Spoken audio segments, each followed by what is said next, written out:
झालेली आहे आणि रात्री दुर्दैवानं आमचा पोलीस बंदोबस्त नसतो, त्यांनी सिक्युरिटी दिवसा मागितलेली होती, त्याप्रमाणे एक अधिकारी आणि 15 लोक इथं वेपन्ससह आपण दिलेले होते.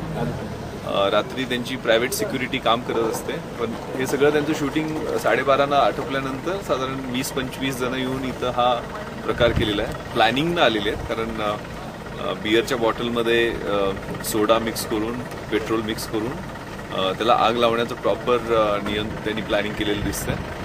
हे आयडेंटिफाय होतील आरोपी आणि काही आमच्याकडे सुराग पण लागलेले आहेत, त्याच्यानुसार पुढची कारवाई त्वरित करून केली जाईल. आणि इथं 5 दिवस अजून शूटिंग राहिलेलं आहे. पूर्ण बंदोबस्त दिला जाईल पोलिसांच्या बाजूनं, रात्री पण आणि दिवसा पण बंदोबस्त दिला जाईल.